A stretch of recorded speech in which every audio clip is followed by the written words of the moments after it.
इश्क का बुखार, घर के सारे नकदी और जेवरात लेकर अपने सगे भांजे संग हुई फरार। तो अभी इस वक्त हम उत्तर प्रदेश के चित्रकूट जनपद के पहाड़ी थाना क्षेत्र के अंतर्गत परसौंजा गांव में मौजूद है।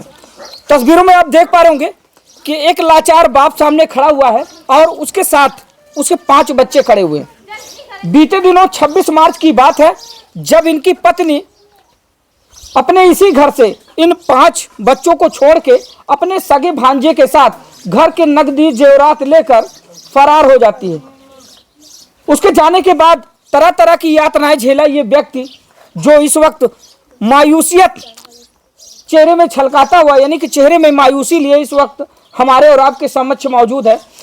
दोस्तों बता दें कि घटना जो हुई तो हुई, उसके बाद इनको कैसी कैसी दिक्कतें झेलनी पड़ी वो सबसे बड़ा जानने का विषय है। यानी कि इतनी बड़ी घटना हो गई और उसके बावजूद प्रशासन को ये घटना आम सी लग रही थी।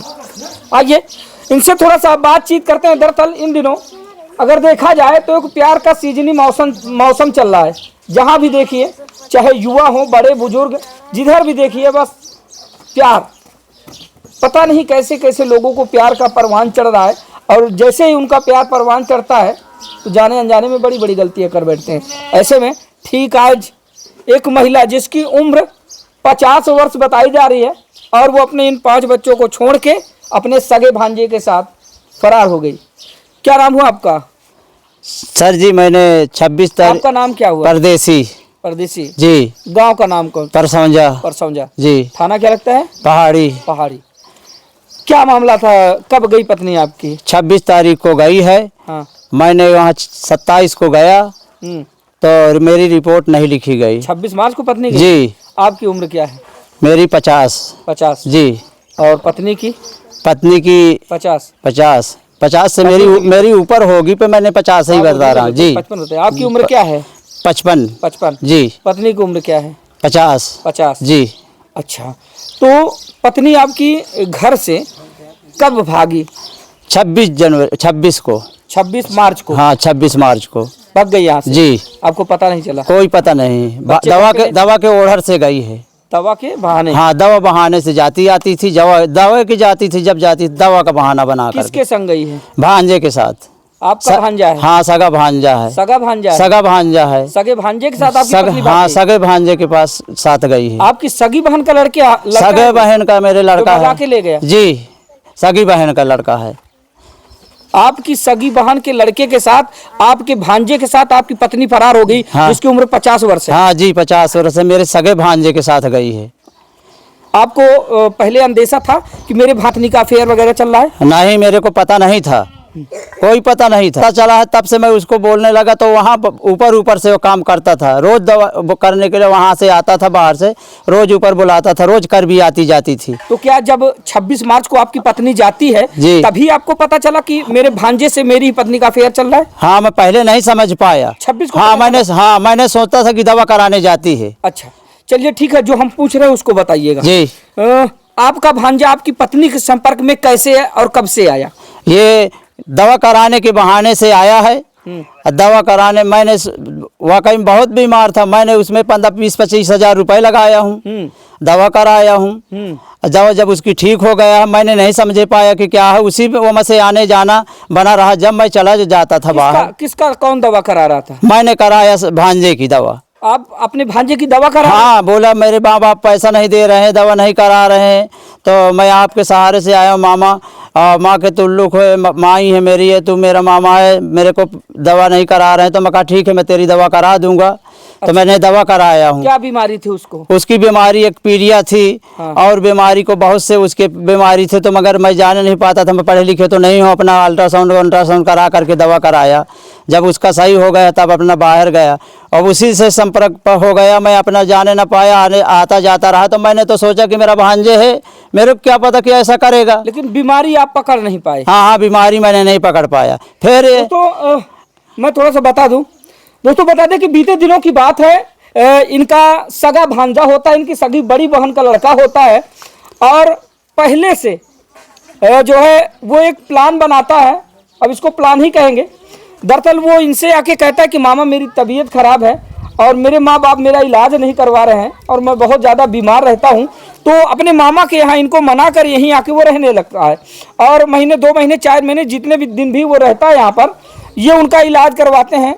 जहाँ जहाँ इनको पता चलता है यहाँ ये ठीक हो जाएगा वहाँ इलाज कराते हैं, लेकिन जो असली बीमारी थी वो ये भी नहीं पकड़ पाए। दरअसल वो बीमारी का बहाना बना के इश्क की बीमारी पाल बैठा था, जो आगे चलकर उसने जो है छलका ही दिया, है ना? हाँ जी। अच्छा। हाँ, ऐसा ही बीमारी बनाया, ऐसी बीमारी बनाया कि वो हमारी घरवाली ने जो रोज बीमार बनी रहती थी, और जब भी वो आ जाता था फ़ोन से बुला लेती, जब आता था तो करबी में दवा खिलाने बहाने से रोज जाती थी। अच्छा। अतरे दिन दूसरे दिन जरूर जाती थी।